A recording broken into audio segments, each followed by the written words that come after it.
Well, George, here we are, 20 years later. When we first met, he was a board op. I was a call screener at the Fan 590 in downtown Toronto. That's correct. 19 years later. Here we are once again. We always fantasized about working in hockey together, and that day has finally arrived.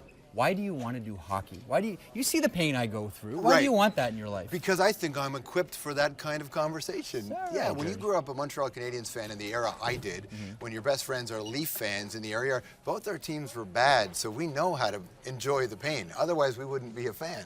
So, still a Habs fan, or can you park that and say, I'm just a capital H hockey fan? Look, no, I am always a hockey fan, but I am a Habs fan. I just know how to not bring it out all the time when I'm doing the show. And the good news is there's going to be representatives of all the teams, I think, in fandom with our little group of people on that panel, so that should be nice. Is it bizarre for you at all now that you leave the red chairs? I don't know if you're going to have red chairs on the set for hockey nights. I think I own the red chairs. So you do, eh? Yeah, you so can bring those over.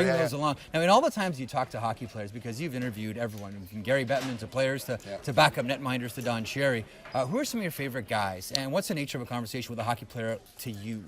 Talking to Bobby Orr about the concept of forgiveness, dealing with Alan Eagleson, I love that. Talking to Ken Dryden about how things feel and what they mean to him. Talking to specifically a guy like Sean Avery about where he thinks the game ought to go, or PK Subban about what the new player is in the NHL, and then just talking to, casually to a guy like John Tavares about a great play. The breakdown of a great play. I'm a hockey fan through and through, and I don't think a hockey fan likes just one part of the game. We like all these little parts. Plus, Kipper called me and he said he needs some ethnic backup, so we need another guy with a crazy last name to do it. Need some more Greek on the coverage. Now, for those of you who don't know, not only are we colleagues and have a history together, but also play really bad men's league hockey. You're actually not bad. I'm not that great. I can cough the puck up the middle as good as anybody, though. It's throwing pizzas up there. I cough it up against the boards. Describe your game to Canada. For Canadians that haven't seen George Stroumboulopoulos play, describe your game. A work in progress.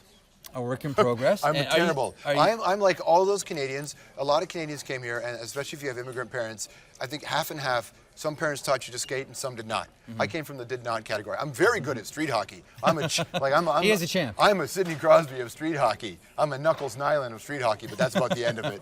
Canada, this is your new face for hockey. I hope you enjoy. Can you get like a black eye or a chipped tooth or something? Make yourself look a little bit tougher? If I don't go do my show tonight, someone's going to give me one, so I better.